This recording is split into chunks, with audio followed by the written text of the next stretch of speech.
You get over there, Zach? Yep. All right. How is everybody this morning? Good.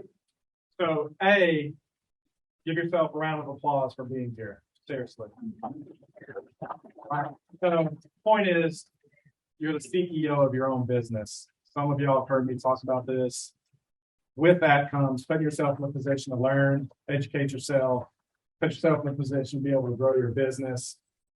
This is key, showing up, listening, participating, asking the right questions, taking it all in, and leaving here full of more knowledge.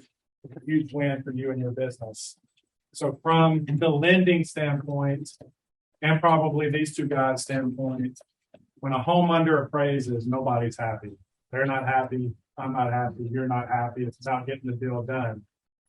But the worst thing we can hear is, well, the one 2 doors down sold for X per square foot.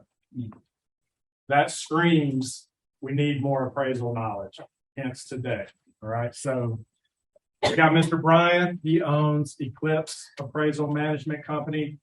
They're a local business. There are a lot of national businesses. We, as Repine Mortgage Group and CMG, choose to do business with local when we can. I've been doing business with Brian since I got into business in 2017. He's always made himself available for moments like this. So let's show him some gratitude on our way out. And also Mr. Richard, Mid-10 Appraisals, one of the best in the business. He's here to answer a question as well. Make sure you guys leave here as educated as possible. So ask all the questions. Let's get into the nitty gritty and leave here full of appraisal knowledge. Is that cool? All right. So let's dive right in. Who's got the first question? There we go. How do you guys feel about agents meeting up with you, like the listing agent, with having their comps, all the upgrades lists, being able to walk you through the house? I know some appraisers I've met, because I always do that. Some appraisers are like, do you think I don't know how to do my job? And other appraisers are like, this is an amazing report. Thank you for taking that time. Like, what do you guys personally like? We at our company, we don't mind that at all. And I do know what you're talking about. Some do.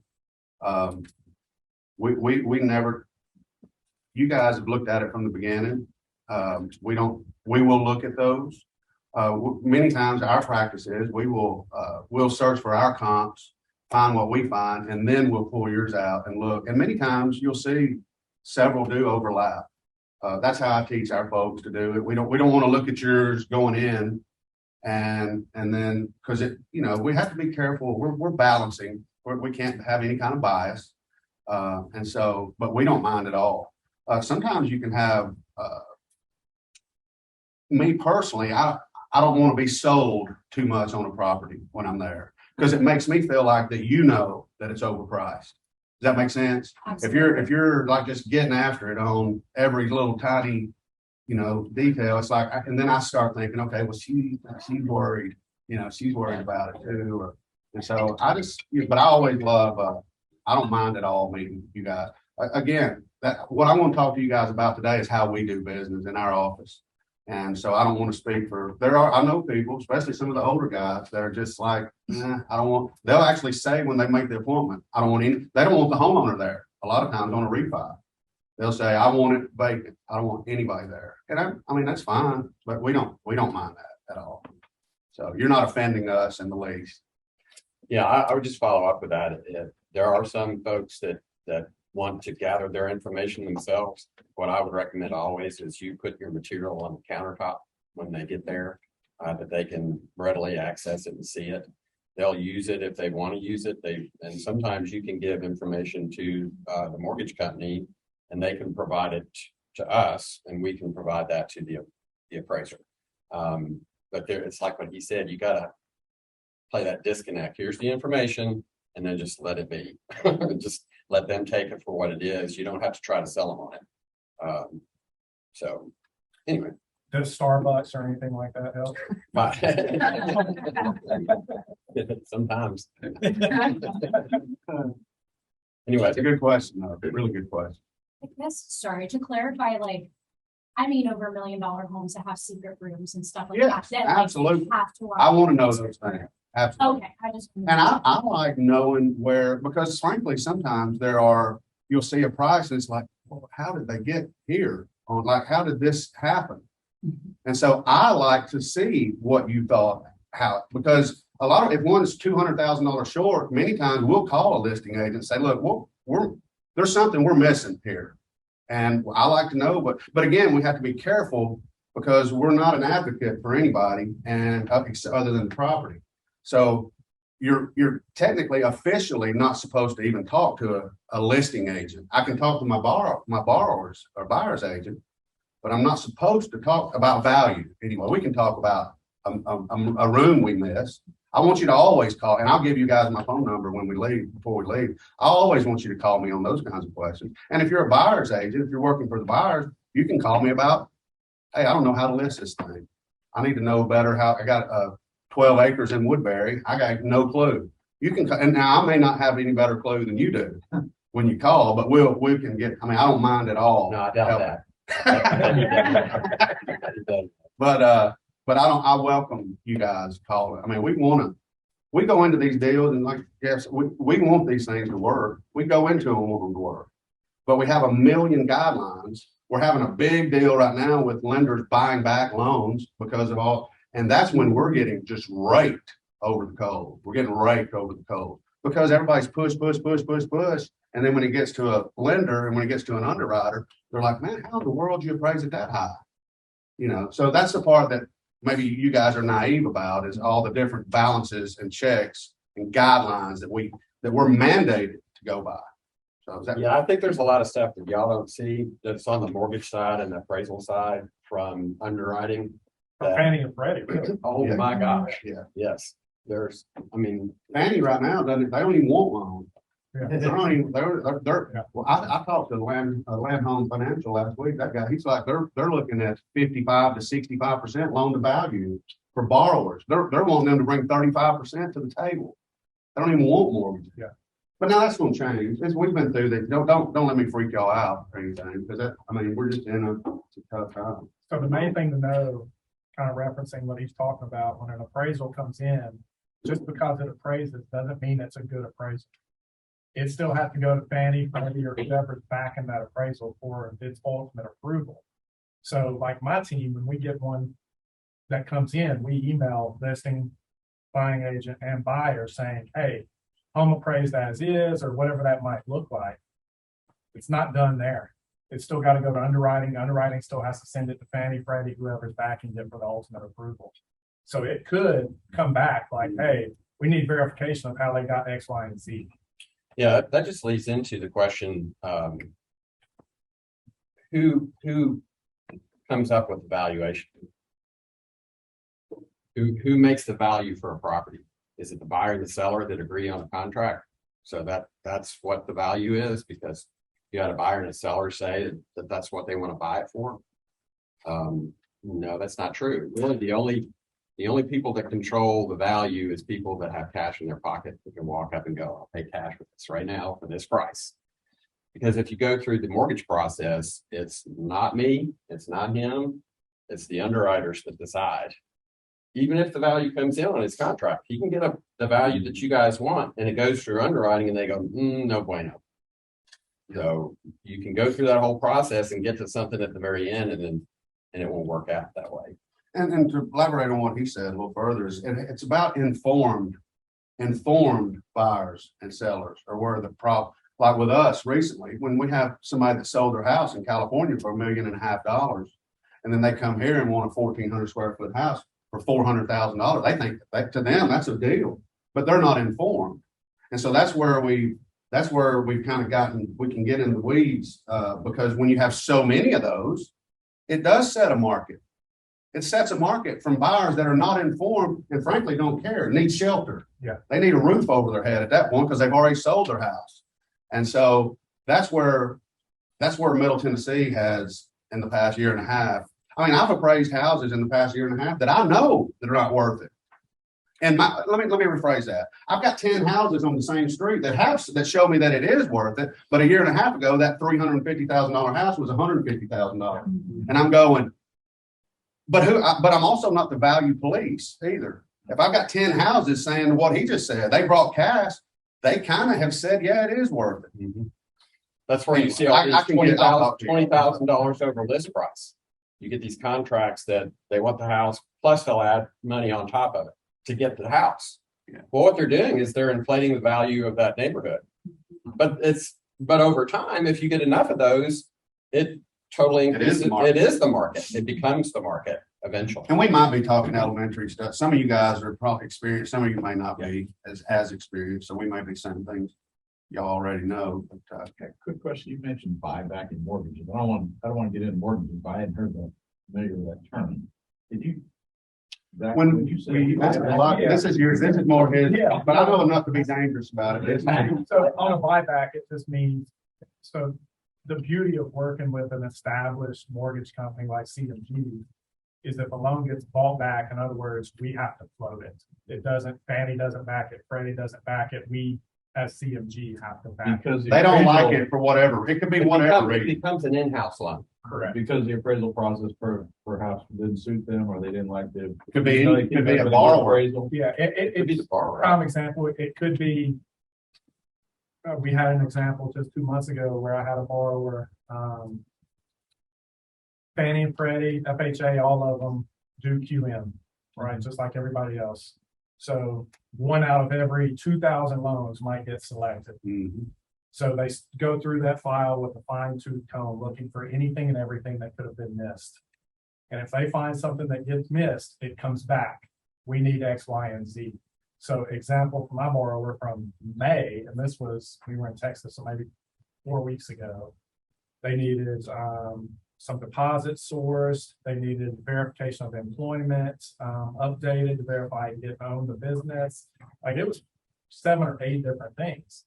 And if you get to a point where you can't provide that, they're not buying the loan.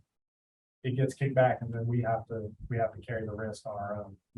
Cause these guys will bundle, you'll bundle a bunch of loans and sell to investors, the bigger investors. And those guys will go through and audit those things. And in my business, 1 out of 10 of ours gets audited by an independent, appraised by one of my peers.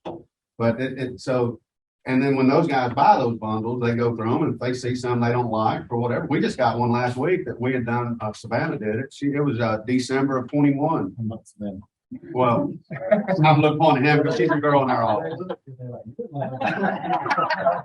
One that I have had one that did get off that I had to buy back and we had to honor. The guy quit his job prior to closing, but he signed the papers that he was still employed. Well, when I went through QC, it got called.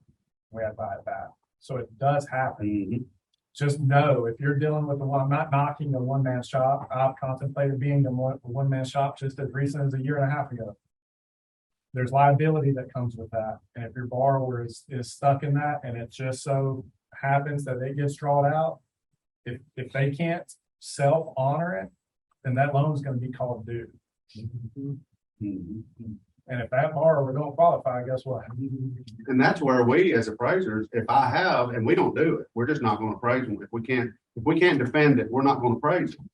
And that's where we could get in trouble. I mean, that on those buybacks, they're looking for everyone to see we're sharing this responsibility. Yeah. And if I've appraised one for 250,000, that's actually only worth, they get 3 different of my peers to appraise it and they all show it's worth 225. I'm responsible for the difference.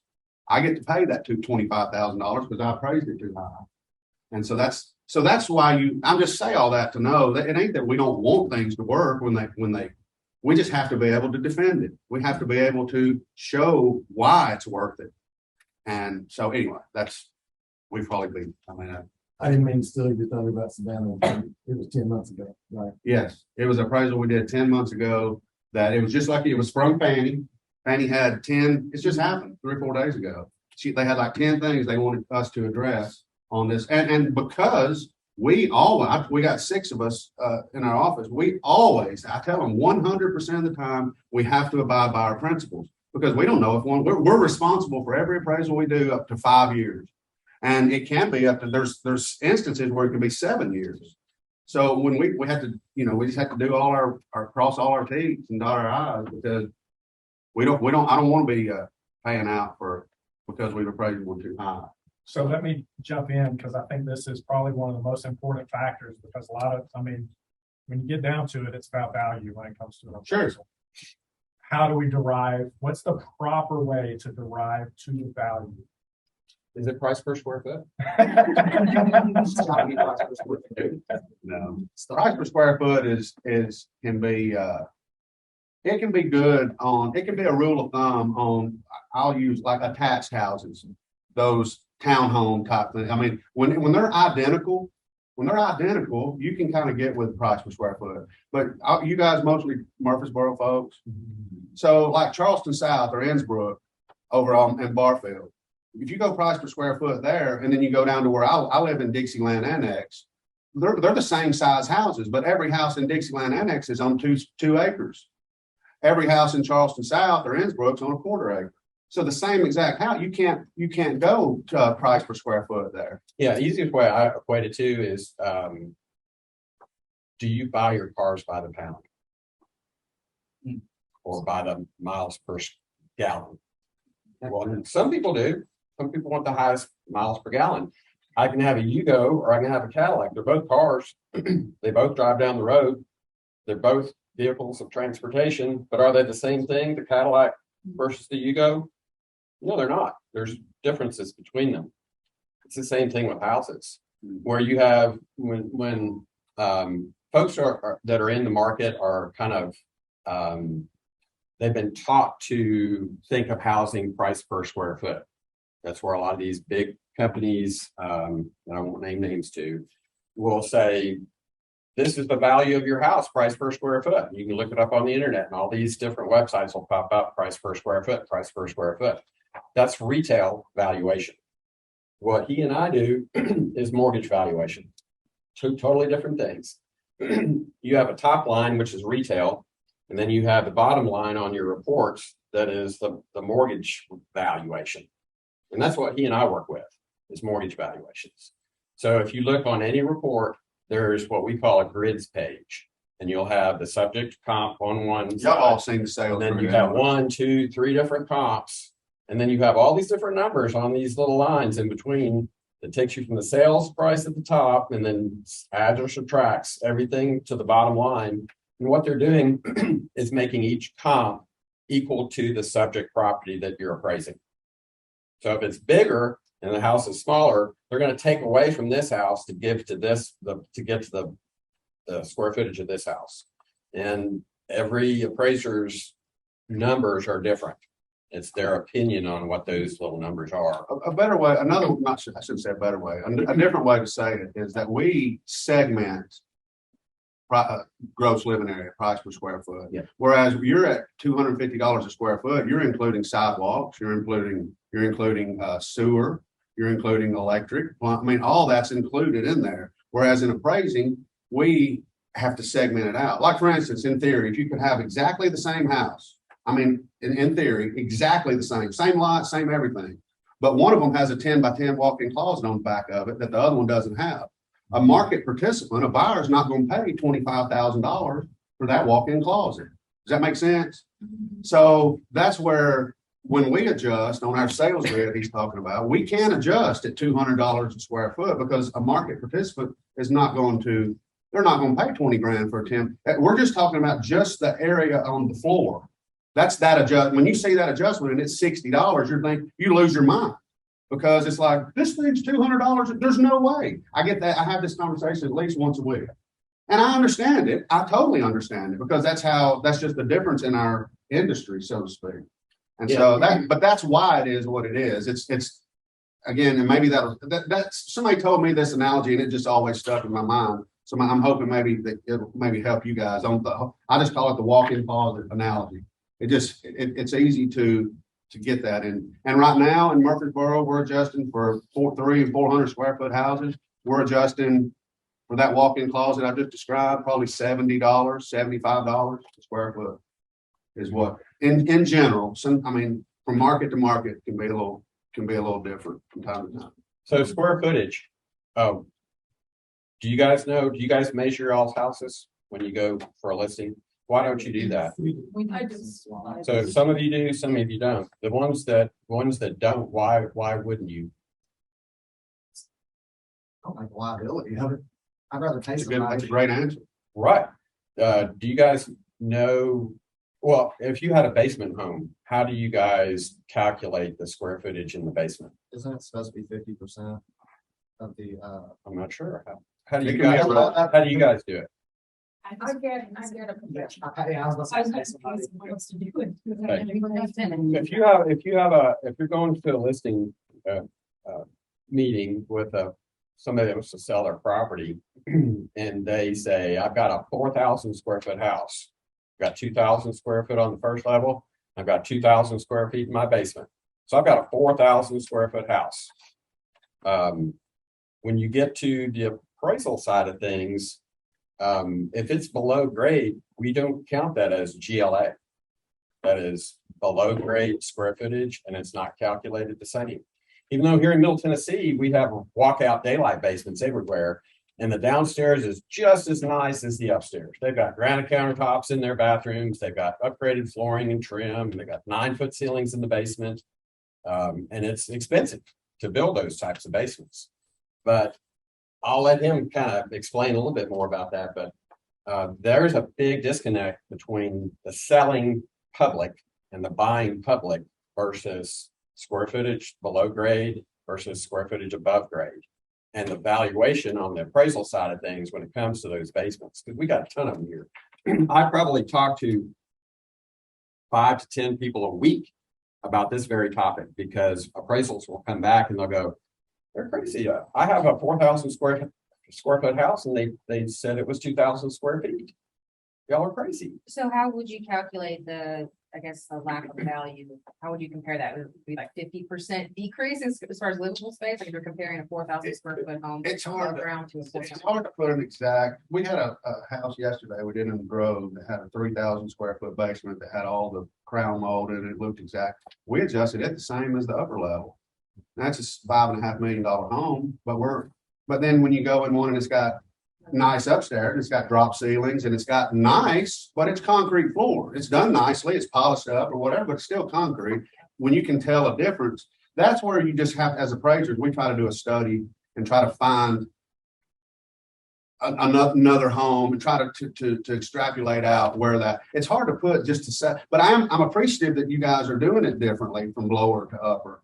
I do appreciate that because you're trying, but for me to set and say to you it's 50%, it won't always, there's very seldom where it's always something in appraisal. So did you just say that Grove house, you appraised the bottom lower level? I adjusted on my sales grid.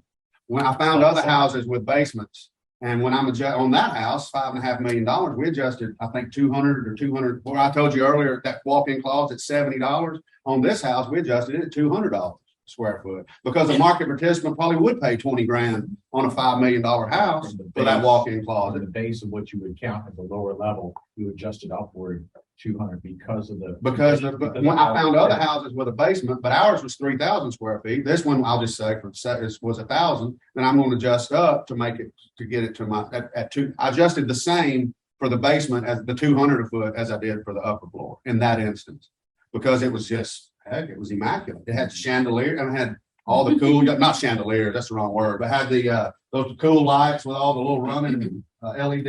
I mean, it had everything. But the whole base, well, I'm getting ahead of you guys. Do y'all have any more questions about this? I felt like we didn't answer one earlier. So this is probably appreciating your time, but like in college, we used to discuss like business value, right? And we used to go in and you would determine the assets, and then that was very important because that was set, so it was liquid. And then there was actual value of what it was producing. So houses, I get it. When you're just as a consumer buying a house, you're going to mostly consider what the house sitting would tell me. But let's say it had a very successful business behind it, like it was like Airbnb, or it had something already built up that had the references in it, like a 5-star Airbnb that was renting out for $100 a night on the side. That maybe was lesser quality than the house itself, but it was producing income that could actually pay for the mortgage itself. How much salt in the appraisal value do you put into that? It's a good question. And you're getting into the commercial side of commercial appraising when you do that. We we do some of those Airbnbs. We just had one yesterday, didn't we? And it was in Readyville. But these folks had a teepee that they rented out, and they said it's state rent. So that's a tangent, but that blew my mind that they rented out. It's primitive living is how they've said it or whatever. Yeah. So there is a such thing as what we call the income approach. 99% of the jobs we do, we don't utilize the income approach. These guys are not, he's in the resident, I don't know if you do. The only time we're gonna even look at that is for a rent schedule. So if you're buying an investment property where you're wanting to offset the potential mortgage, you'll get a rent schedule, and at that point, they will determine what that home will rent for on a monthly basis. So our goal is to find other homes that also have Airbnbs. What are they renting for? It's all about comparing it. No matter which way you're going, you're comparing it to other homes in the neighborhood to see what they're renting for to come up with that. But that's not going to derive out a value. That's deriving out a potential rent schedule. Two different things. I'll give you for instance, like, there's a house that's for sale on Shackart up in Fort Murfreesboro. It has a garage that could turn into that. Like if they closed that in and it was fully had like a kitchen and had like a separate door, it could very easily get that. And if it was a part of it, it kind of would have to be redone. But if it was, that would affect the value. Good. But what you said was key, the rezone. The zoning part of it is many of those are not zoned to do what they're doing with them. Correct. So these guys look at that more than, that if you get into an illegal zone, well, I'm required to let him know too.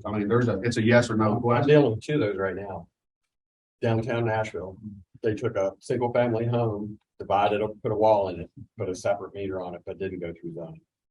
That's what's happening. That's a problem. That's what's happening.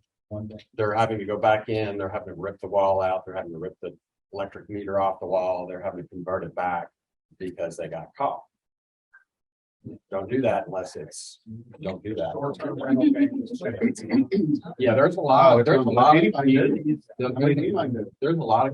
that will not allow you to do that. I think that what they're doing right now to get around it, like those really big houses in Nashville, you can't do it with a standalone structure. If it has just a little sheer jutting off the side into the separate guest house, Then it's good. Yeah, it's connected. What about, we get a lot of questions when, as we mentioned, as is appraisals, but dealing with FHA and VA specifically, what type of things are you guys looking for? Like, I know like peeling paint and like. FHA, and I don't do VA, right? I've been up to try to get on their list a couple of times and I never can get the timing, or they only open it a couple times a year and my timing's been off. But FHA in general is more worried about safety, any kind of safety concern, and water, guys. FHA is all about water, whether it's gutters not being there, whether it's they call it negative drainage. It's coming into the house. If you guys have an FHA house and you're showing, go get some mulch, put mulch it so it's got a negative drain. Any kind of water issues, mainly the peeling paint. I think that the date was 1974 with the whole lead-based paint thing. So is it 78? Okay. So before 78, you had the lead-based paint. We're required. That's one of those things we don't. If I got a 1950s house, it's got cracks in the brick and it's along the mortar. Every comp I find is going to have the same thing. I'm not concerned about that. Peeling paint on a 1950s house, I can't overlook that. And I'm supposed to call for you guys when you fix it, when you have your contractors fix it. They're supposed to vacuum or capture those shavings. Now, I can't know if they do or don't unless I just walk back up to the house and see a pile of shavings. That wouldn't be cool. But to answer your question, there's a million different guidelines. When you get into septic tanks or private wells, they want us. I think it's 100 feet. They want your water source to be away from your septic tank, which you kind of get that, I guess. There's things like that, but it's mostly water. If you don't have any leaking faucets, you don't have any soft floors from toilets that leak or whatever, you don't have soft floors from that. Most of the time you're good. Heating sources in an FHA house, it's unbelievable. The minimum FHA guideline for a heat source in a house right now in Tennessee is it has to heat that house to 55 degrees. Can you imagine living in a house that only, so the guidelines are really not that, I mean, it's unbelievable to me that that's not even, that's a joke, right? I mean, I'm getting my heat fixed if it only heats me to 55 degrees, but that would pass FHA, but it's mainly safety and water. But When agents ask me their concerns about an FHA property, I always ask, what condition is the home? Like, does it appear new? Does it appear really old? Yeah, But deferred I mean, maintenance. yeah, like, does it have a deck? Yes. Are there any spindles missing? No. You're probably gonna be fine, right? Like, just the basic condition of the home. Because if the spindles are missing, you're gonna have to replace it. If there's stairs going down and the stair rail is missing, you're gonna have the stair rail, like just the basic safety stuff. Yeah. If there's a barn that's got peeling paint, guess what? It applies just like the home. Yeah.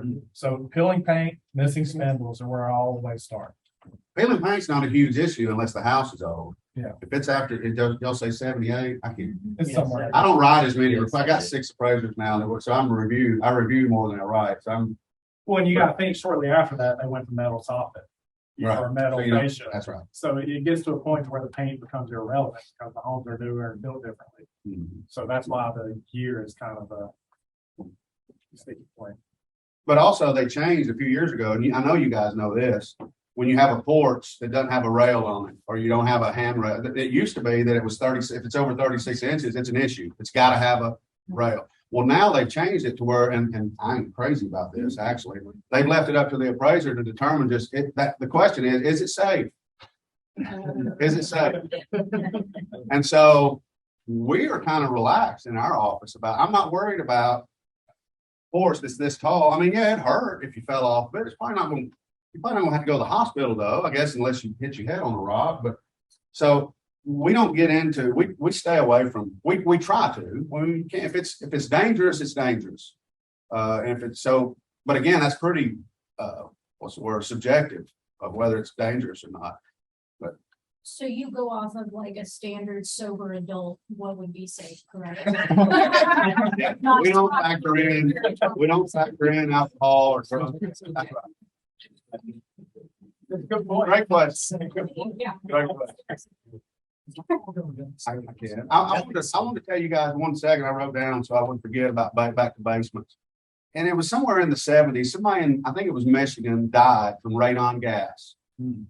Radon gas basements used to be included in gross living area, but our government, which they do many times, seems to want to overstep and think.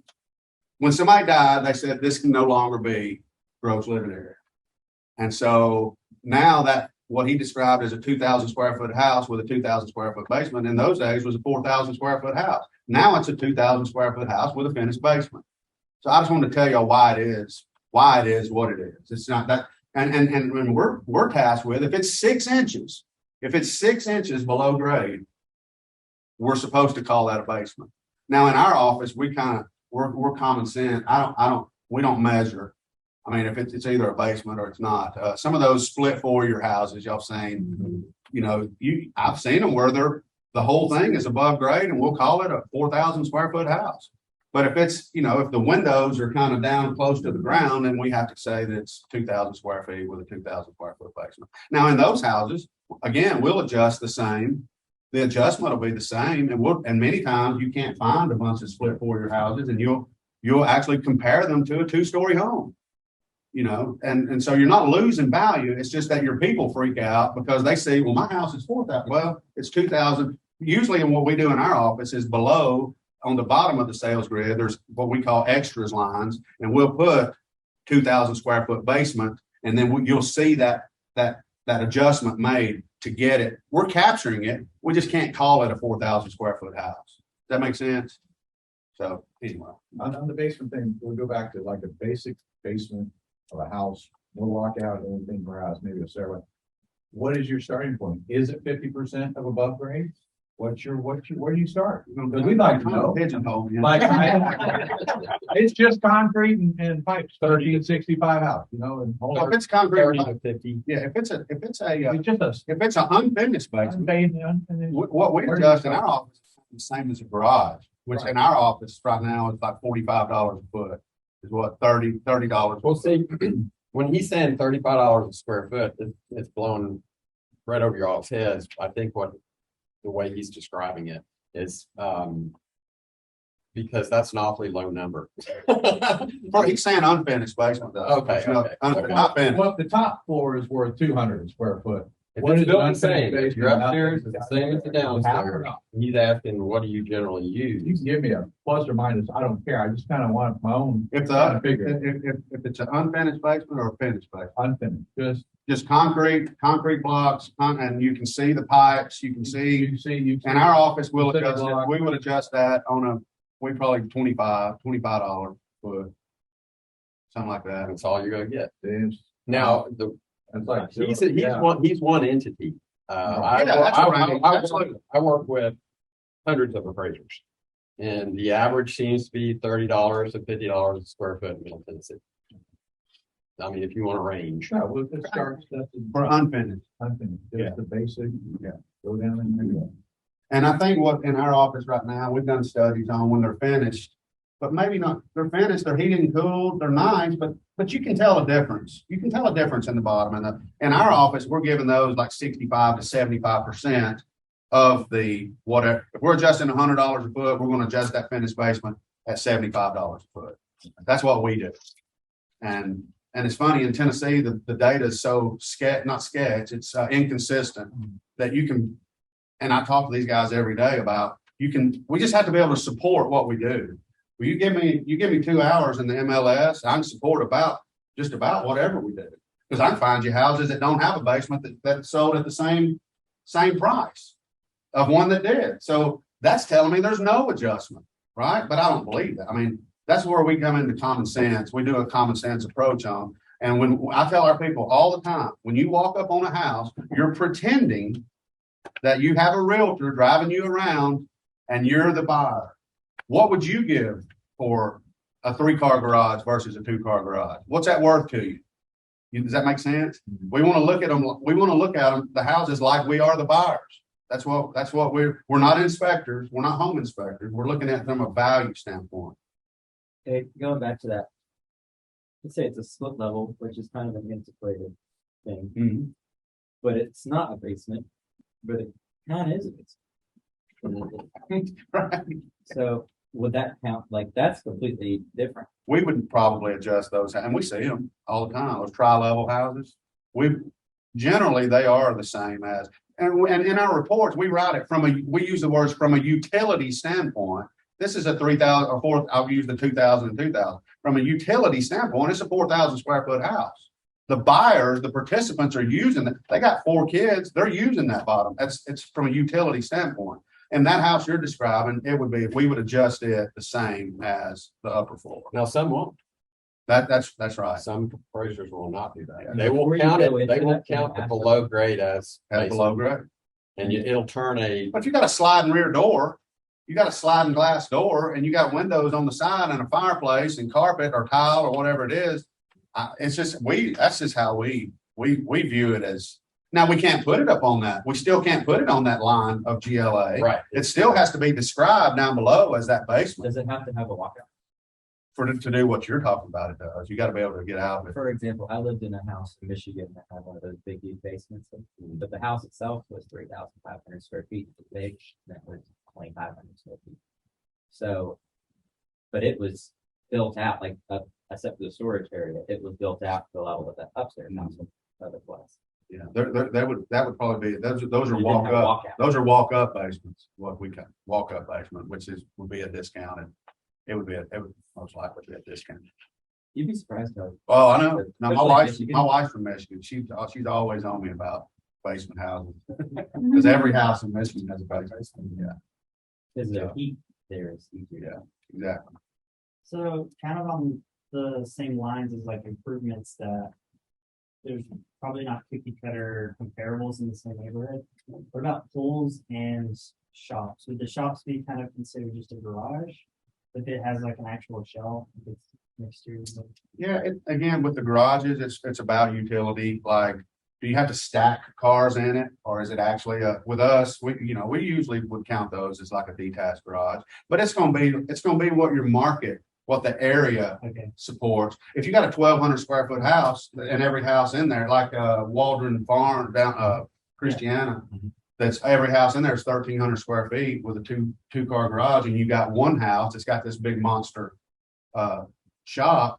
It probably is not going to be. You're not going to count it. You're not just going to make it a 4 car and adjust it the same. It would be a lesser adjustment. The pool thing is the pool thing is it again, it's what will the market pay? It's the same analogy with the walk-in closet as it is. It's the same with the pools. Half of your market's not even going to want a pool. Some couples that have small children don't want a pool yet. So it segments your market. So that's where your discounts and stuff come in, where it's just not going to cost you 80 grand to put in a pool. It just ain't going to add 80,000 to your house, because half your market they don't even want you to even show it to them as a realtor. And so, I don't know. That I helps. tell people pools are a sunk expense. You are going to Yeah. get some value, but Yeah. it's best to just look at it as a sunk expense. And I tell people too, if you want the pool, if you and your wife want the pool and you're planning on staying there, do it. Don't ever let value keep you from doing it. But if you're going to move, if your plan is to move in 2 years, it's not a good investment. But if you know you got grandkids your kids are getting bigger and you got grandkids on the way and you want the kids to come and hang at your place, do the pool. I mean, don't ever or the shop, don't ever let that. Now we're talking about homeowners now versus what y'all are doing. Yeah, so it's basically like perceived value. That's kind of, I'm sorry. so it's basically just perceived value on those, just depending on the market. In this area, we give a nice pool with just a nice concrete, not the big. I ain't talking about the big outdoor kitchens and stuff. We're probably in the 12 to 15,000 range on average in general, 12 to 15,000. If you get up in the $600,000, $700,000, $800,000 houses, there might be 25 to 50 if they got a night. It's the cool waterfalls and all that stuff. We want to give those some. They're worth more than just your basic square vinyl pool. But so we look at them, we take pictures of them, we put them in our reports. But you got to be careful too about I'm getting off topic here. I was going to say short-lived items. A pool's not an in-ground pool. Above ground pool is a short-lived item. We don't even take pictures of them. We don't even many times don't even mention them. I mean, if they got extensive decking around them, we'll talk about that decking, so to speak. But above ground pool is a short-lived item. I mean, it's 5 years, maybe. And you amateurize that over 30 years, a $1,500 pool amaterized over 30 years, you're going to pay $100 grand for that. They don't even let us do that. I mean, they take my license. So you mentioned barbecue, like outdoor barbecue would be like considered something completely different. Is that like a higher? In our office, it's hard to find I can tell you what a half bath's worth. I can tell you it's hard to find outdoor kitchens and what they're worth. So what we try to do is find our comparables that actually have an outdoor kitchen. And we'll just comment and say, hey, this thing, we try to put comps in there that have that kind of outdoor. And many times they do. Mm-hmm. And I want to applaud you guys. We are one of the best. Our MLS, you guys do a good job on the MLS about we generally have good confidence. And because that's really and truly all you guys are our eyes. And for those comps, I mean, many times we've been doing it long enough now in our office that many times we will have appraised the actual comps. And so that we're to that point now in our office, but we still rely on you guys. And it's very important that it's accurate. Don't call things, and I'm not accusing, don't say that, but don't say something's got something that, or make it out nicer than what it, I mean, I know you're trying to sell it. I get that. And you want to call out everything nice about it. Just don't make it so when I come around and I see it as a comp 6 months later after you've sold it, because I'm going to make a negative adjustment. But if you've called it something and made it nicer than what it actually is, I may adjust in a negative direction because I'm going by what you've said. Does that make sense?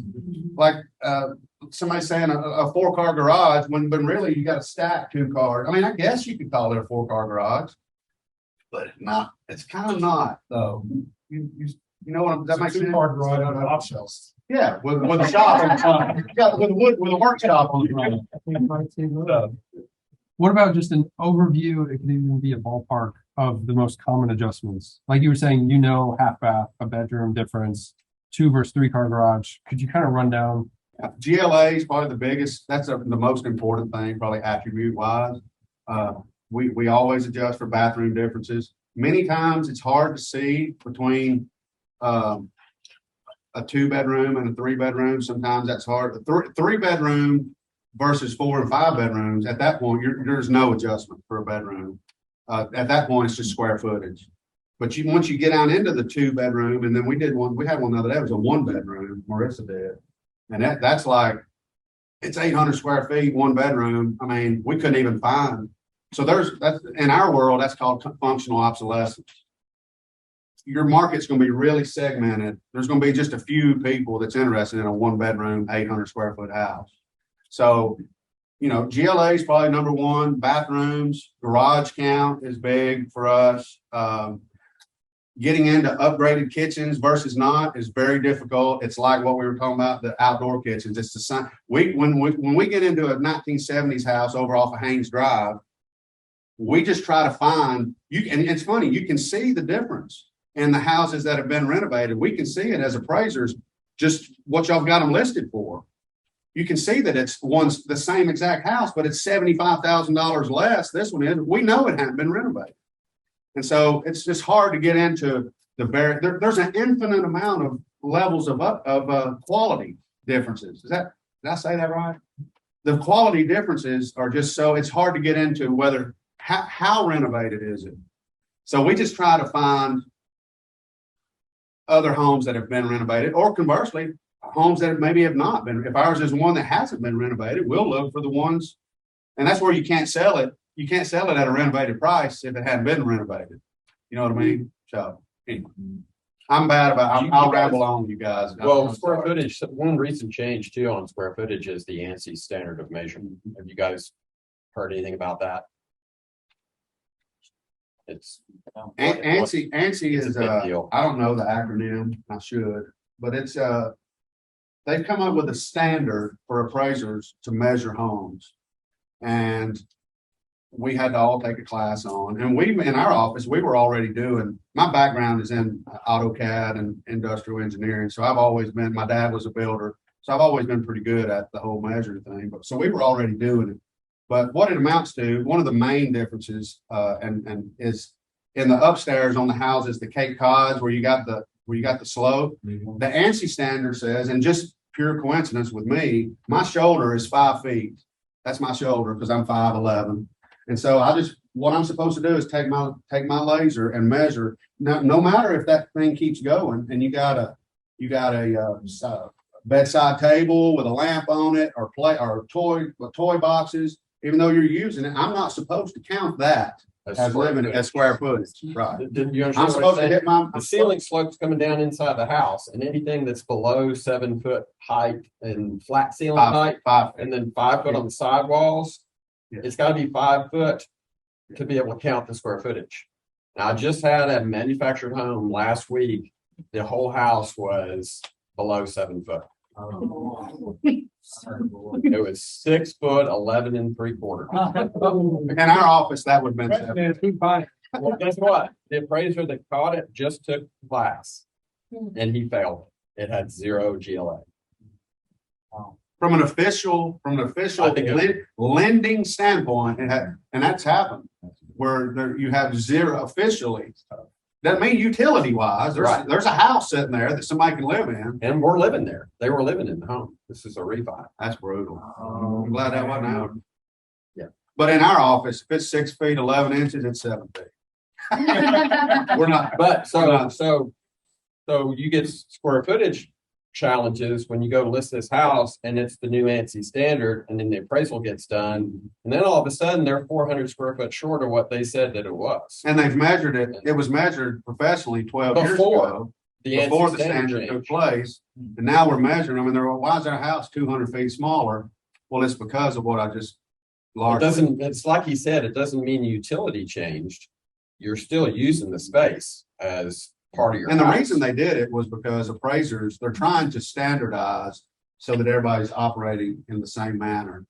Because you can get 10 appraisers to go measure one of them big lake houses down on Thames Ford, And you might have 10 total different square footages. So they're trying to standardize it. I'm not sure that I'm somebody that's kind of I don't get into, but what he and I've had this discussion for hours. I don't like that rule. But at the same time, when I'm getting audited, 1 out of 10 of my appraisals are getting audited by another appraiser.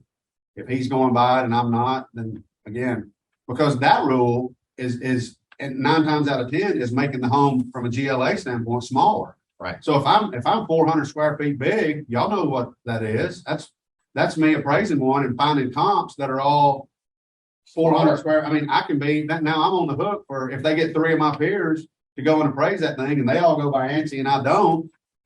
Then I may be looking at and that sucker gets bought back. Then guess who's on the hook?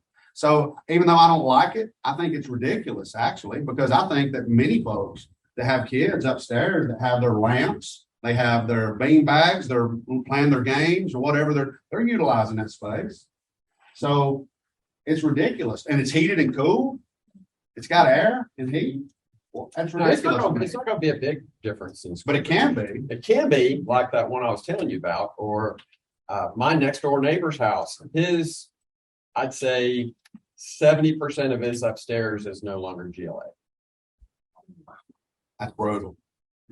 Because the whole backside of it was on a slope field. What does GLA stand for? Gross living area. Okay.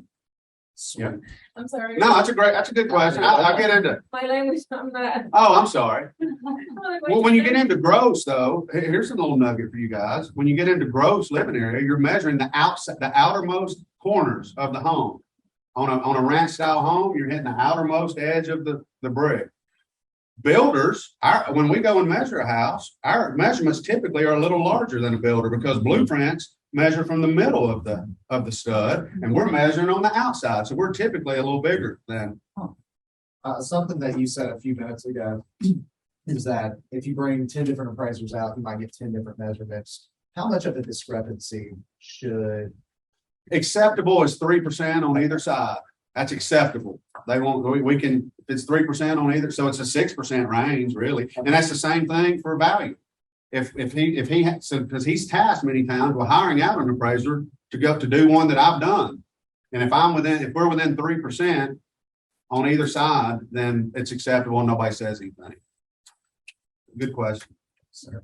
So do you have a term is net living area since we have gross? A net area? Is that the question? I'm glad you asked that because there is a difference with condos. Condos, you own from the paint in and from the ceiling to the floor. So on those, you measure from the inside because the homeowner doesn't own outside the walls. So in a condo, and which we don't have many condos are a bundle of rights, guys, by the way. They're not, and we're bad about the lingo that we all use. Or townhome. Townhome is a style. Condo is actual what you own, your bundle of rights. Now, again, you will even do it in our office because we're talking to you guys all the time and we just want to make sure we all know what we're talking about. But the condo thing is actually, it's most of the homes in our area now are what we call horizontal property regimes or zero lot lines. Those are, there's no setback. You still own, you own gross living area, you own the outside of your walls, but you only own what the house is sitting on. And in some cases, they'll give you a 10-foot patio in the back or maybe a porch in the front, but there's no setbacks at all. And you own, to the core of the earth and to the heavens above, but just on that, what you're inside of. That's a horizontal property regime. Whereas a condo is you have homeowners associations, mandatory, and you're governed, so to speak, by everything over like on East Northfield East Northfield Boulevard. Those are like the real old style condos. Most other homes that we have in Murfreesboro are the horizontal property regimes. They go on a 1004, like y'all see the regular old appraisal form, and a condo will go on what's called a 1073, which you have to do, about. Could do a whole class on condos. Yeah, I was just gonna say that. You can. You open up a whole can of worms with property ownership. But our government decided they can get a lot more tax money. I'm coming across like I'm anti-government. They can get more tax money by doing them individually. So that's why in Murfreesboro and around Middle Tennessee, they've started doing the zero lot lines or horizontal property regimes. There's a difference in them. And so anyway. Do you have a dollar amount that you could share on bedrooms? Like if you go from a 2-bedroom to a 3-bedroom or half bath in general, or it just changes based on the price right here? Yeah, it's almost impossible. We don't like it. I don't like making a bedroom adjustment. I mean, I don't like that. We're supposed to be able to back up. We're supposed to be able to back up our adjustments. And I was telling what I was saying earlier in Middle Tennessee right now, I can show you 2 bedrooms that are that 1,200 square feet that bring the same money. That's a 1,200 square feet, 3-bedroom. So many times we try to stay in just the GLA adjustment because it's somewhat, it can get redundant. If I'm usually a 3-bedroom versus a 2, it's going to be a 1,400 square foot house versus a 1,300. And I've made that adjustment already so for me to adjust for a bedroom difference on top of that is kind of redundant. But now 1-bedroom is different. That's where you get into functional obsolescence. It's not as marketable. Your market's segmented. You might make that gross living area adjustment and also a bedroom adjustment. It's hard for me to tell you what the value, what it would be though. So if all things were the same square footage, same neighborhood, and the ones with 3 bedrooms were selling more, would you adjust just kind of based on the price? If we see that, if we've got 10, that is a good example. If we got 10 3-bedrooms in there that sold for $205, and we got 10 2-bedrooms in there that are sold for $195, then we're going to make a $10,000 adjustment. Gotcha. Because the market's showing us. Yeah. It's showing us what that. If they're both the same square footage, one's a 3, or you got 10 that's a 3 and 10, and that'd be a great world. We had to have exactly like that. But that's For illustration, yes, absolutely.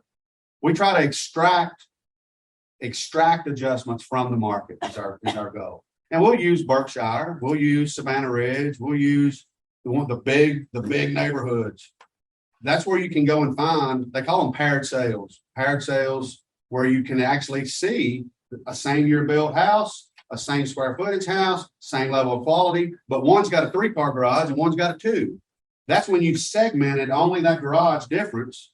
And I can tell you, the market tells me what that garage is worth. So you might do that for the neighboring neighborhood. You can use that, Use the yes. big neighborhood next to it and kind of You extract. absolutely, you have to, because we're not like Atlanta or Chicago or New York City, where you just got a gazillion houses, where those guys probably don't even, and we don't all, many times, I can tell you what a garage adjustment is, I don't have to go and do pair sales, because I've been doing this for 20 years in Murfreesboro, and I know what a garage bay is worth.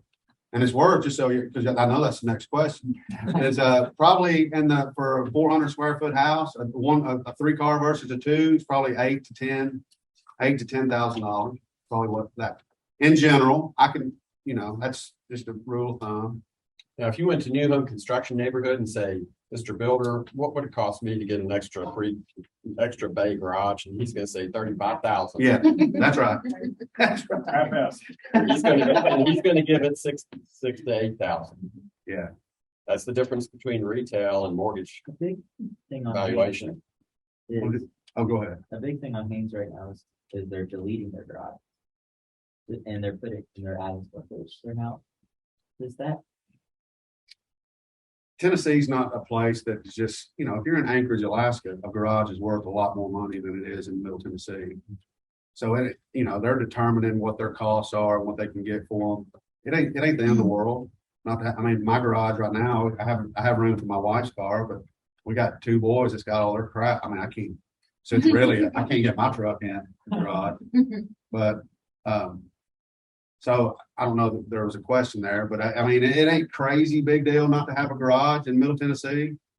Detached garages are worth about the same as an attached garage, again, for the same exact reasons.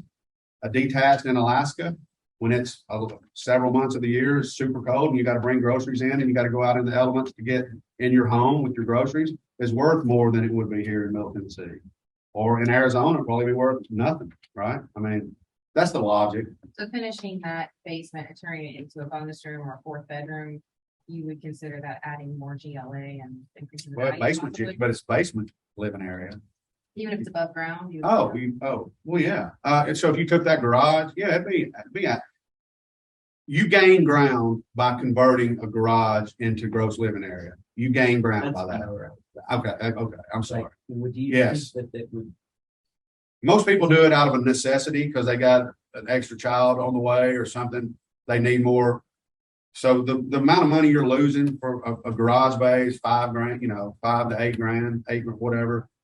That if that 400 square feet, if you multiply, remember we talked earlier about $75, $80 a foot. So if you got 400 feet, that's 32 grand that you would add. But you're going to take away $8,000, so you're going to net out what $24,000 to the good by converting it. So, But on the flip side, you could lose the appeal from a buyer's standpoint. So you can't just be like, hey, you should convert because I want a garage. I'm not buying a home without a garage. So it's kind of, you gotta weigh that, right? So just throwing that out there. well, you got Lamar. Can't you just open up that door that goes out to the garage and heat and cool that? Say what? Say Can't you just open up the door and let that cold air and that warm air go out there? Does that work? He's poking me here. We had one last week down in Estill Springs. It was in Estill Springs, down off close to 10 floor. And they had a pretty well done conversion of the garage. And they did not have it vented for HVAC, but they did have a big, huge case opening that they had made. And so we literally on our report, that's not something that's no, I mean, that's, you're kind of in between there. And on our report, we actually went in between. We had to separate it. It's not GLA like on the main part of the house, but we talked to them about, hey, the HVAC, because they're talking about it being oversized HVAC, blah, blah, blah, it'll service it, blah, blah, blah. We're like, okay, well, I can get into that. That's cool. They thought about it. They didn't want to run their van. And the guy was like, when we change it out or whatever, we may run, and that's what we talked about. They may run vents when they change their HVAC out. But right now it's servicing it, it's warming it. They had a little space heater down there for if it needed a little push or help or whatever. But we gave it like we considered it. It was kind of in between gross living there. Don't be throwing me. Don't be giving me. Yes, ma'am. Well, first, thank you for mentioning ANSI, because I've known about the 5 feet for years, but I never could get, I had a house that I had a couple that was 4'11" and 5'3". And there were 2 rooms that were below 7 feet, but the guy could never tell me why he didn't include the square footage. So it's good to know it's the 7-foot range because they have 2 offices in their house that are perfect for them. Yeah. But the normal Yeah, person might not be able it gets to. back to utility. They're using the space. Yeah. It just can't be counted as Right. GLA. Yeah. Yeah, we're still giving value. Yeah. That's what I want y'all to maybe convey to your folks. It's not, look, we're not cheating you out of it. We just had to put it in a different spot. Trust me, when a homeowner goes, my house is 2,000 square feet, and he comes in at 1,990. Somebody's going to get a phone call because my gosh, that's 10 square feet that he measured wrong. It's always wrong when you're low. You had your hand up about 5 times. I'm sorry. So homes with land, like let's say you have a property that has like 5, 10 plus acres. Sure. From a real estate perspective, like how would you recommend agents try to run comps for those when realistically you're not going to have comps anywhere near you because you're out in the country and none of the homes are the same? Yeah, that's true. What we do in our office, we do what we call a separate land analysis, Okay. where we'll pull land sales and we try to come up with a Like What- separate home evaluation? yeah, just we'll do land sales. We'll do that on a 6-acre lot. He may pull up on the MLS. He'll go and pull up all sales in, we'll say Woodbury, that are between 3 and 12 acres.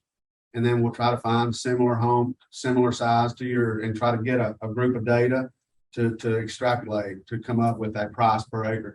And that's one of those times, frankly, and I mean, y'all can call us. You can call us on that. We do it all the time. So it'd take us probably a lot less time than it might y'all, because we just do it all the time. And I'm good with that. When we're, especially right now, we're slow. We're about 50% or probably less of what we've been. So we got a little time. When we're really rolling, we may not get you in the time frame that you might want. And you might catch me at a time when I can just do it with you right there on the phone. I try to do that if I can, but it might be a little longer. He had his up just one more second for you. Sorry, it's to go okay. on that, if you are doing an adjustment like that, are you only, for existing homes, are you only using land with one soil site? Or if the land has multiple soil sites, you just? We try, if it's got multiples, we want to try to find multiples, because then you get into what he was talking about earlier, surplus and excess. There's a big difference in surplus. Surplus land is when you're in a cul-de-sac and every house in the property and the subdivision's on a half acre, but you're in a cul-de-sac and you got an acre and a half. But an acre of that acre and a half's wooded, rocky, in a floodplain or whatever. You can't use it. That's surplus. It ain't worth much. Excess land is when you got 2 or 3 different soil sites, and you can call your surveyor and go get it broken up, and you can actually make 2 or 3 properties out of it. So we would try to find other land sales with multiple soil sites because it's different. Well, I would say, on tracks specifically with road frontage, and depending on what mortgage type it is, you may want to have conversations with somebody because if that tract can be subdivided off and be built on with another independent property, appraisers may or may not count that value in the initial lot with the house on it. Does that make sense? So maybe there was an auction and one homeowner bought 3 5-acre tracts together. They're all separate 3 5-acre tracts. And he's wanting to get a remortgage, another mortgage, and wrap it all into one, but they're all separate tracts still. You're probably not going to be able to wrap those other lots into it unless you combine that into one tract. Does that make sense? Because if they did get a mortgage on that 15 acres and it was still subdivided, that homeowner could build 2 other houses on those 2 other 5. Yeah, then his collateral sell it off, and nobody knows the difference. His collateral goes from 20 acres down to 4 because this guy sold. He mortgaged it up to 20. And that's where that's a deal. That's a deal we all in. I mean, because for all of us, I'm dealing with 3 right now. Excess surplus land issues. There are folks that try to get away with do things. It happens. So it depends on what the property is and how much road frontage it's got and what type of mortgage you've got on it. Good questions, guys. Yeah, no doubt. Am I glazing y'all over too much? Okay. We have a Zoom question. Okay, I was just going to ask you. Hold on just a second. Question for the panel. For properties which may have a detached livable space, example, 2-bedroom, 1-bathroom, is the detached livable space included within the total GLA with the main house, or is it detached livable space considered as an adjustment on the sales grid? It's called an ancillary dwelling, ADUs terminology, and we would try to find what the question is it's not included in the main level GLA. The short answer is no, it's not included, but they are valuable. And people use them for teenager suites, in-law suites. So I mean, and they're legal. I mean, in Murfreesboro, you have them there. Matter of fact, you guys know you can search. You can search in the MLS for ancillary units or accessory dwellings, and so they're valuable. What we do in our office is we put them down there on the bottom, and the nice ones we will adjust them the same. If I've got 1,000-foot accessory unit and I got an 800 square foot for my comp, I will adjust that 800 one up to be the same as the same adjustment rather as I would regular GLA. That's a good question. We have that a lot. You can also have in-law suites that are under the same roof, and then it's more just square footage. You got an extra kitchenette or something like that. It's a little different. There's little nuances that, frankly, sometimes I'll say it out loud. Sometimes we have to research. We have to go back and call. I had to call some of my buddies that's been doing this stuff. We had a doggone what was it called? The dome houses. What they call them? Geodesic. No, it wasn't geodesic. Geodesic's just round. This was monolithic. They called them monolithic. It looked like an oversized storm shelter. I don't know how I got off on that, but we had to call people and say we had to go and talk to our peers and our folks and say, what in the world can we do with that thing? So that's a good question on the ADU stuff. As far as value upgrades, recommendations for homeowners in this area, what would you say your top 3 or 5? Sounds like adding square footage to the garage might be one. It is. That's the main one. Because, what is it? Is it HGTV? HGTV is like killed us. They always talk about, I mean, it's hard to put a value on when you go through and upgrade a kit. It's hard for us to, And it's hard for us to extract that from the market, what a upgrade is for a kitchen and a bathroom. And people respect, you know, in my house, and we still have, you guys will probably laugh, we still, because our house is 20 years old, we still have the garden tub that gets used mostly for clothes laying on than it does. Whereas everybody's going in now and putting in, now they're taking the garden tubs out and putting in the nice, well, we hadn't done that yet. But, you know, that's $30,000 renovation of our bathroom. And as an appraiser, it's hard for me to, it's definitely not going to upgrade 30 grand. Yeah, an exact conversation Brian and I have had before is, well, it's a $30,000 chandelier. It don't matter. Nope. It's just a chandelier. Well, another thing too, a lot of people will get their house ready to sell and they'll put new landscaping in the front. They'll put a new roof on the house. And they'll go, I just put I just spent $18,000 on my roof. That needs to be added to the price. You get every house that we're using has a nice roof. Every house has a roof, you know. Pretty much every house that will have landscaping. I had an agent try to argue with me like 3 years ago, a brand new roof added value, and I said, what does every house have? Yeah, Cool. yeah. So there's some things that are self-explanatory, like landscaping and deferred maintenance items, or they just put a new HVAC unit in. That's great. It might be good for, you know, your heating and cooling, but it's not going to get you much value. All the other houses have those. So What about hardwood Yeah. floors, stuff like that? Is there any, if you had to pick a few that are your. We're just trying to find what's got them. Well, we're you getting- have recommendations for us to tell our clients on the best way. to There's a go about it. difference in doing things to a home to help it sell faster. Yeah. You can tell them, hey, this is probably going to shave off some days on the market for you because it's going to be intriguing. It's going to be, what's the plant word? flowers in the flower in I your mean, bed. but as far as me and getting, stuff you like know, that, but it's not going to give you any value. and recently you hadn't even had to do that because you had 1 million buyers for every house, for every listing you had. So that's not, but now I think that's going to it's probably on its way to coming back to getting that curb appeal rolling again and doing a few little things that don't amount to anything that people just love, like, you know, maybe brownies. But What about things that you think would actually add that dollar value kind of more consistently in Middle Tennessee, like adding square footage, it sounds like. that's the main thing. That's the main thing. Anything else? I think it does fall back to, Hardwood floors? it actually falls back to HGTV. It's square footage, kitchens and baths. Those three The things. kitchens and baths are only going, we're going to find homes that have renovated kitchens and baths. Yeah. For me to say on the sales grid, updated kitchen, 12 grand, I just can't do it. I can't, because I can show you the same amount of data with and without that are bringing the same price. I can't support it. I wouldn't be able to go in front of a judge somewhere on a buyback and say, hey, they got a new kitchen and we gave it 20,000. They'd laugh at me. What about like a garage, not a garage, paving the driveway versus the gravel or. Some things like people that? adjust for driveways. We don't in our office. Frankly, we probably could. If we have one that was just, no, I don't even know. I was gonna say if we had one that was super close on the contract and one had a paved concrete drive and one didn't. I'm not saying we could never, Yeah. that we would never not adjust. There might be a time we would adjust for that if we feel like the market's showing us that. But it's hard to, you're giving me a lot of, I think the main thing here, they're on our team. Yeah, that's right. They just have to be able to justify it. They've got to be able to lay their head down that night, knowing that if push comes to shove, they can support. And if it gets what they're reviewed, saying. yeah.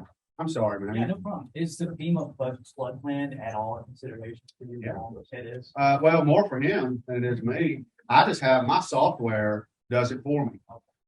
When we hit our checks and stuff, we have checking devices that go through, and when it hit, it'll tell me that it's in one, whether it is or not. And then I'll usually call these guys, or maybe we call you guys too all the time and say, hey, what's going on with this? It's in a floodplain, or y'all, because like my house, I live on Stones River. Well, we built our finished floor up. We put extra blocks to get us up. We don't even, now we have flood insurance because it ain't that much money, but we're not required to. But my life, an appraiser comes and does it's going to show it in a floodplain. And so many houses on Stones River, you know, Bob Park's house is in floodplain, or was, I think it's moved now, but so it doesn't necessarily mean that it's a bad thing. Many times it means it's a good thing because it's on the water. It's got water from it. But FEMA does, we would, in that case, no, we probably would investigate it to see, is this thing really in a floodplain? Are they required to have flood insurance?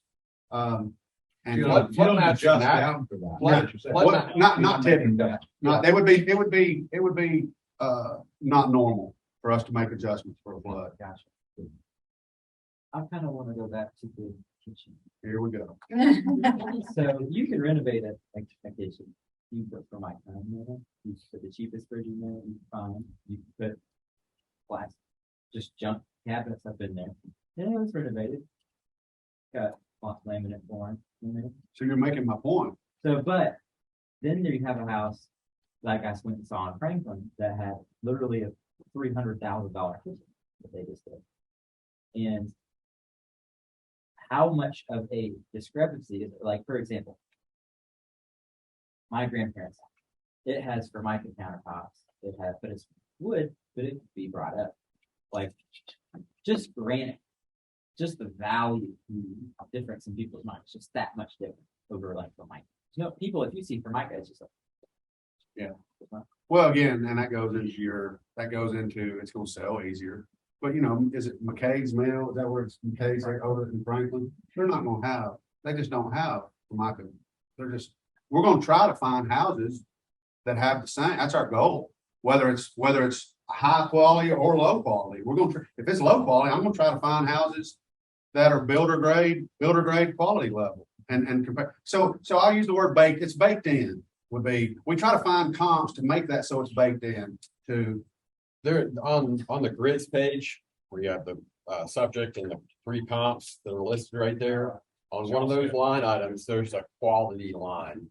That is the only line item for an appraiser to make any kind of adjustments for quality. And it's very seldom used.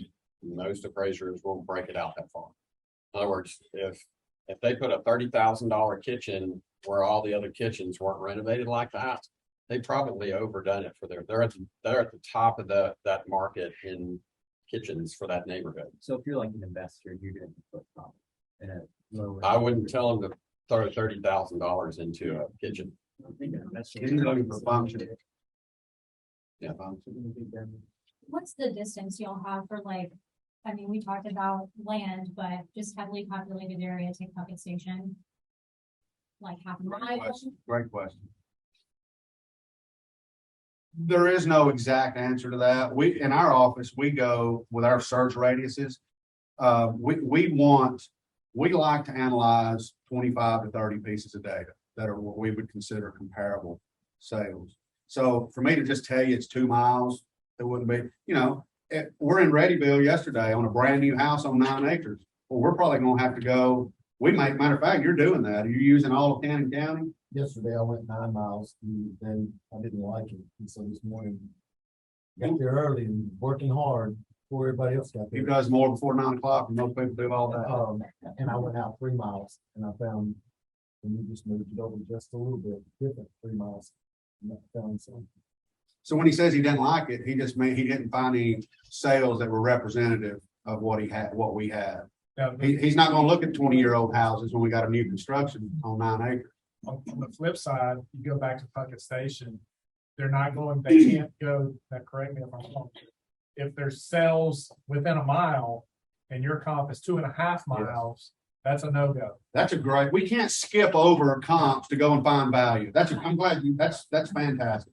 We can't just skip over sales that are just like our subject just because we want to go find, because there's some reason, I may not even know what it is. If there's some reason that one's more money, and so when I've turned in a report and it's a little bit short of value and you guys want to reconsider it, which we welcome, we can't just go find one 6 miles away and just because they got different school systems, there's different, you know, it might be single versus, I don't know, what Smyrna. I love Smyrna. I get that. But y'all know what I'm saying. So yes, I'm glad you brought this.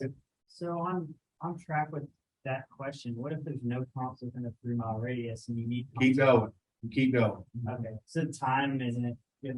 Well, it can. Yeah, I mean, a year is what that's our guide. That's Fannie and Freddie's guideline. It's 12 months from the effective date. What we call the effective date is the day that we see the property, not the day it's ordered. It's the day we're there at the property. On that date that we are at the home inspecting it or observing it, we can go 12 months to that.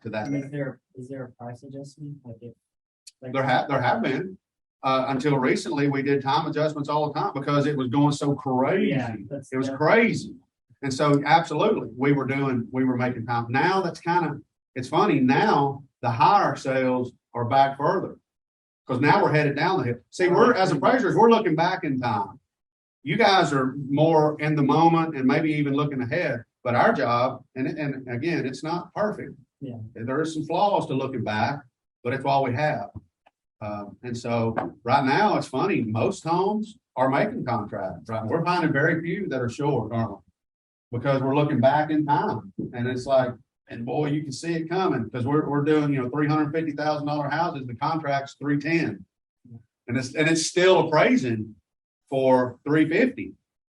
But then when it starts to flatten out and head back up, that's when that's when it's all tough for all of us. Because now you got one selling at 350 and we're looking down the hill then, and now we're going, oh me, I got the same exact house, but I'm looking back in time. And that's where as appraisers, and I'll just say it, as appraisers, sometimes we are not tasked with it, but we have to, if we didn't push at all, we'd never have progress. You know what I'm saying? I mean, we would never, if we didn't, there has to be some methodology, and I ain't gonna get into all that, but there has to be some, and it's legit. I mean, it ain't nothing but it's, if we didn't have any sort of pushing, prices could never go up. Until that's what he said earlier, cash buyers make it go up. You got cash, then it's still comp, even though it's cash. But even then, we probably should do a better job of investigating how informed they are. But I don't think any of us wants to get into disregarding a sale just because somebody's from Chicago. That's still worth it. You could get into that. I mean, I'm literally afraid that they're going to get into some of that on those earlier that we're talking about how in my mind, I know that Waldron Farms out there in Christiana, I know that those houses are $200,000 a year ago, and the same house, it's probably a little longer than a year ago now, year and a half ago, $200,000, and now they're $350,000. I mean, are they, how bad are they going to go into them? How bad are they going to go into them and say, were those buyers, were they informed? They had cash. Can the appraiser just disregard? I mean, those are theoretical, and I guess I'm probably glazing y'all over it now, but those are the things we have to think about running an office. We're doing 150 appraisals a month. It's like, it's not easy. Back in the day, the old days, I never had. You ain't old enough to have too much old days. I've never had an appraiser take under contract, but in the last couple of years, I've had, I think, 2 or 3 That did what? that took under contract properties as costs. Oh. And what are y'all's? Well, thoughts they're on not that? really. They're submitting them, and we do too. We put pendings, and we try to put 2 in every report if we can. Sometimes they're pending, sometimes they're active. But that's a client. That's what they're requiring. They're asking us to do that. Now, in our office, we don't give those a lot of weight. Generally, we put them in there, and we'll say many times these active and pendings were included to satisfy client requirements. So yes, we put them in every. We put 3 closed and 2 active, or 2 pending, or 1 active, 1 pending in every report. But we're putting most of our weight on the close. Do you want those in our reports at all that we put together? Yeah, I don't think it's bad analysis. Okay. I don't think it. Yeah, our guys wouldn't know how to act if I went and told them. They'd freak out if I said you don't have to put any more actives or pendings in. Yes, ma'am. 2 questions. First is, does tree increase the value? Trees? Yes, No, ma'am. no. I understand what you're saying. A pretty shaded lot. You got a shaded lot, big mature tree. And you guys probably describe that a lot. This is, Haynes. I talk about wooded Regency Park, Haynes Drive, and those big, nice sprawling ranches with all the mature tree. But as far as just putting a value on it, it'd be difficult to do. I mean, Okay.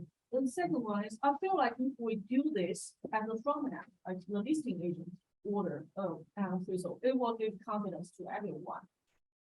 Could we do that? What do you mean? I don't know if we do what. Listing agents order an appraisal. Like do a pre-appraisal.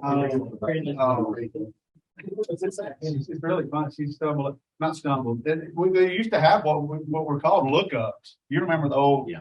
And it's where you guys would call and say, hey, is this thing gonna appraise? And we spent a lot of time, especially because there were no AMCs then.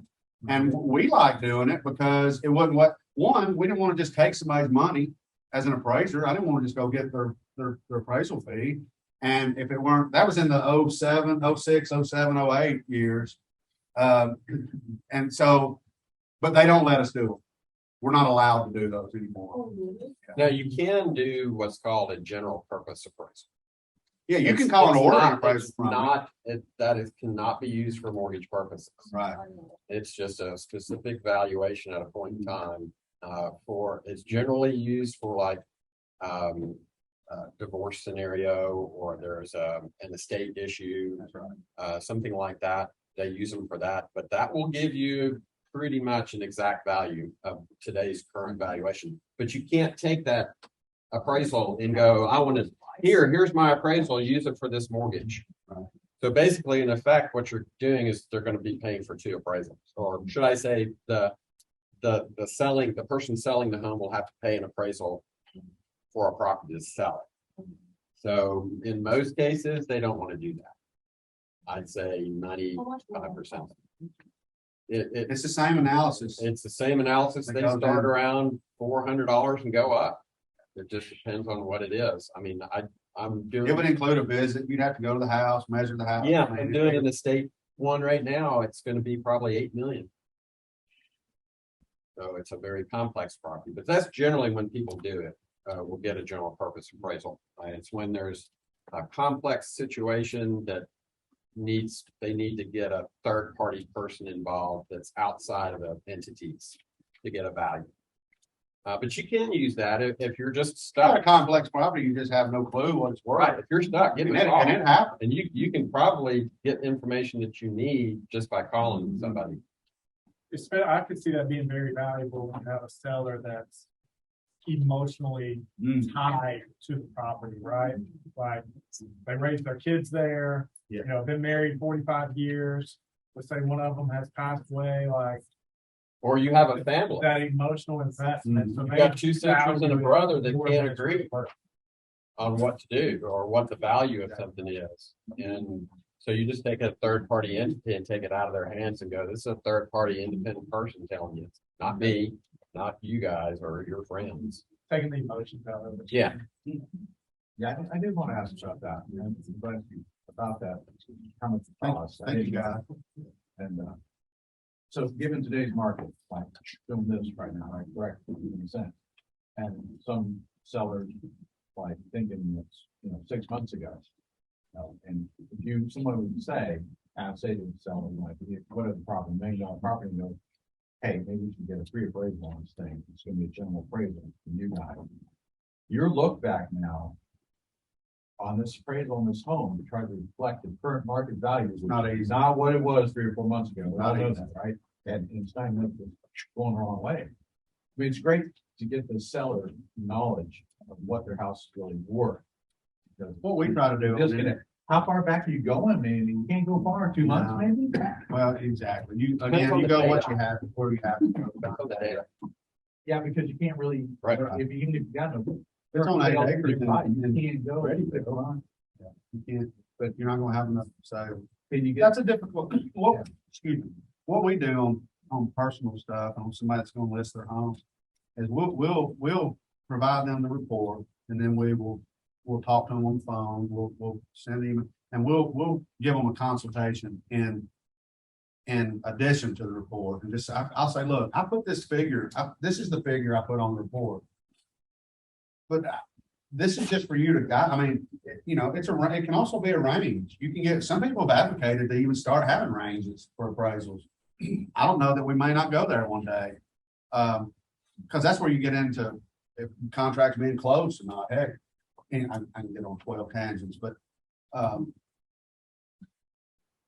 we provide consultations in addition to the report for an individual trying to list a property for that Because it ain't, just because I put it on there at $205,000, heck, that's just my opinion. I mean, again, another appraiser might put it on there for 225.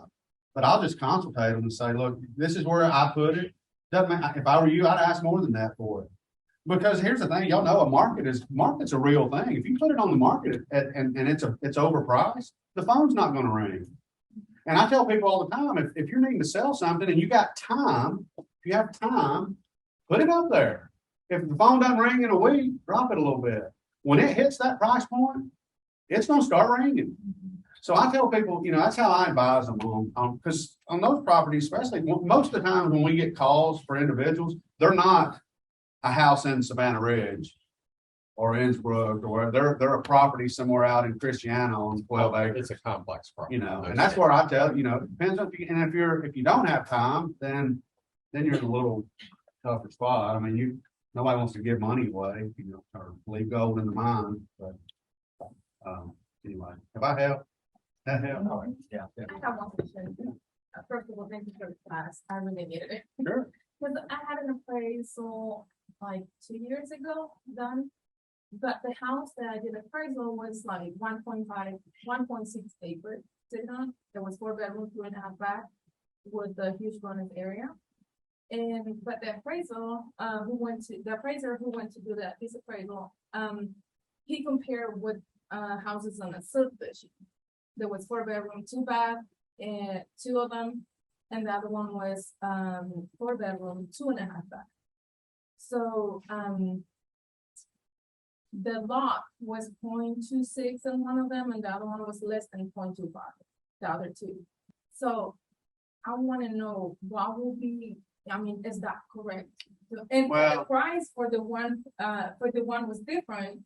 It was 480, and the other 2 was 435 and 440. But the one, it was sitting in 1.6. And your subject was not in a sub, it wasn't in a sub, it was just on a. Yeah. But that one was the lowest price. And the subject property was all brick, and these other houses had siding around. I try not to get into trashing other appraisers. That's what I thought. I told him, but he was We would not. Me, and he said that he knew his job. It was Sometimes it's something I'm getting more because we have 6 of us. I've got 2 trainees right now and 3 that are already licensed, and we get in, and I love it. I love doing it. Sometimes it's just a mere inexperience. I don't think the guy's malicious, or did he? It's probably that he's maybe. I know what he said. I know what he said to you, that and I've had our guys bring appraisals to me because I let them do. I want them to do the appraisal, put a value on it, and then bring it to me, and we'll look at it. That's how we teach. And there's it happens where it's like, we're not. We don't need to be in a subdivision if we got a house sitting out on Rucker Road on 1.7 acres. We're not going to use Kimbrough Woods, right? Just because it's close. We got to find sales that are, we got to find sales that are comparable to what you got. And it sounds like that wasn't the case. And I hate, you wouldn't get that from my office. Yeah, I'll write my phone number down. So, but with that, always know there's not guaranteed recourse, but there is an action you can take when that happens. When you feel like it's just absolutely not correct. Yep. The best thing you can do is call the lender and say, this is not correct. And we've had that. Hey, we've said I had the one where I hosed it up, and I'm glad it was me and not any of my guys. But we had where we pulled a big bunch of data. I used a mile radius, and I told y'all earlier, we like to analyze 30 pieces of data. I had good data, was rolling on, and it was short of contract, and I was stressing over it. And it's like, man, I got all these sales, and we were close. It was close. It was like I don't remember the exact figures. It was like we came in at 400. The contract was 405. Well, you guys, one of you guys, are a listing agent, provided through the reconsideration of value process. I had a 1 mile radius. They sent one to me that was basically a replica. That was at like 415,000, and it was at 1.1 miles. So I didn't see it. It didn't show up. And so I'm just not the guy that's gonna say, hey, what I say is right, this is how it is, no, I don't care, blah, blah, blah. We put it in there and we raise it. And I'm like, look, but when you do that, the worst thing in the world for an appraiser is to have two appraisals out there that are different values for the same property with the same effective date. Now, I could have a week later on effective date, and if it's a different value, well, it was worth this on this week, it was worth this on the next week. But if I got the same effective date with two different values on the same house, that's a problem. I can't have that. So in this case, that was what happened. So I had to explain, this is what I appraised it for. This was my search parameter. The realtor had what was probably a better comp than what I had on any of my sales that was 0.1 miles outside of my range. Now, am I good enough to think if I'm using a 1 mile radius that I couldn't have used 1.1 mile? So I just had to explain all that and say, we're raising it. It went from 400 to 410, blah, blah, blah. This is how it happened. So you can change them, and we do change. We want them to work. It's just that when it goes in front of a judge or goes in front of somebody, we got to be able to say, because they are questioning us in the other direction. And so that's where we got to be able to defend. So I guess I've beat that to death for y'all, but anyway.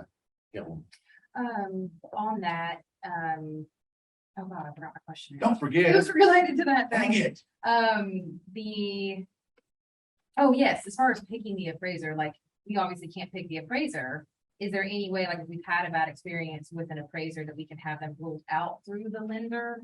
That's all. Okay. Yeah, If so it happens time after time. it's, I usually that's why I love having Brian. He showed up here, so that tells you the working relationship that we've built. But I mean, I'll just call and be like, hey man, I need you to remove him from our panel, him or her, from the panel. I think I've asked that maybe once. It doesn't happen very often So because the lender can do that with the Yes. management company. Okay. That would be your. does everybody know the difference between an appraiser and an appraisal management company? Does everybody know how that works? Brian's Okay, he's managing, in Middle Tennessee, Several. for your coverage. Appraisal management company, he oversees, let's call it 1,000 appraisers. Appraiser. Right? So I'm not, so as a lender, really supposed to communicate with That's right. the appraiser. He's my non-biased source that I can communicate with. My order is placed through this guy. It's then his job to find this guy. Right. And make sure everything's So you doing manage a bunch of Waldos. right. It's like herding cats. That's the difference in AMC and appraisal. Yeah, any questions on that? Anybody got anything else? I'm slow. My business is slow today, so I got time. What's your number? That's Oh, yeah. Go ride it somewhere, or I'll take it. It's all right. I'll give you two. Our company's mid-10 appraisals. And we've been in business for, I became a trainee in, I think, 2002. I think that was exactly 20 years. Been an appraiser since, I've had my license since 2005, I think. So, but yeah, I'll tell y'all in addition to him riding, it's 615-815-5140.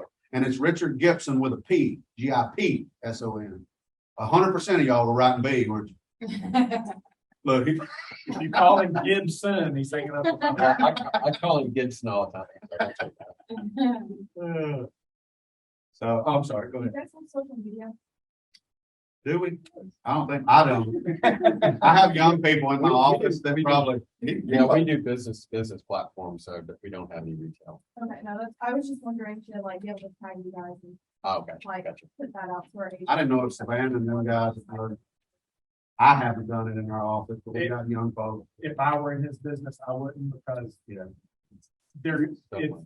you get a good appraisal, people keep moving. You get a bad appraisal, you're the devil. So he can provide the best service in the world, and I guarantee you, he's gonna have 1 star. It is what it is. Yeah. What we're gonna do, we're gonna answer the phone.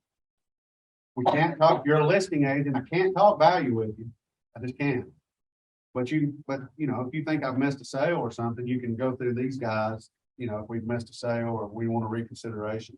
But if we've missed a room, if we've missed something we hadn't considered, you know, you think that maybe there should, you know, we should, well, just the room, the secret, because that happens on the higher end houses. There, I mean, you have a door and a walk-in closet, you just didn't see it. Something like that, that's from an attribute standpoint of the property, we can talk and not gonna hang the phone up on you. I'm gonna be not, all our folks are gonna be nice to you. And again, we want it to work. We go into it. And I think everybody I know, all the appraisers I know, they want it to work.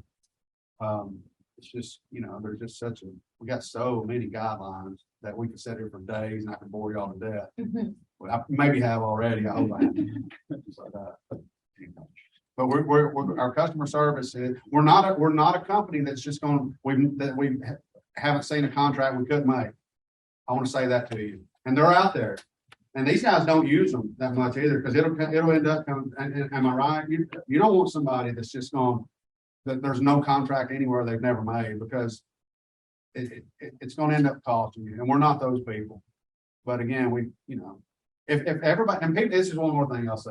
People say, well, y'all just appraise the contract. Well, no, we don't. When we have one that the contract's $200,000 and it appraises for $200,000, which happens, that just means that the buyer and seller's agents did their jobs. That's why they match up. They should actually match up. But people tell me all the time, well, y'all just appraised it, what the contract was. No, I have good people on both ends that negotiated for the buyer, that got enough of what their seller wanted, and they met in the middle, and that's why the data matched up, and that's why we were able to appraise it. So You actually personally did one for me a couple of years ago. well, that's good. Was it good? It was like 12,000 over the contracted price, and I was just like, yeah, they shoot for what they can find. Yeah, So just- good. I'm glad. Carrying and seeing. Okay. So, yeah. We've done a lot. We've worked for C&D for years, for Yeah. several years. And we like, they're awesome. They're reputable. I've never had any kind of pressure.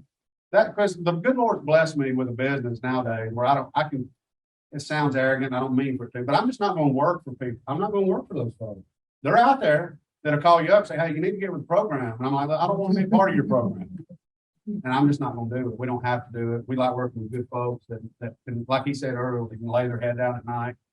And that's what, and these guys here too are awesome. Me and Brian's been together. He was one of my first clients.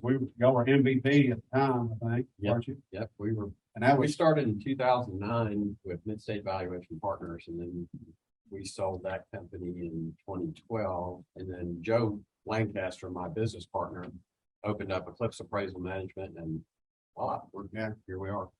so Do you guys do the professional management also?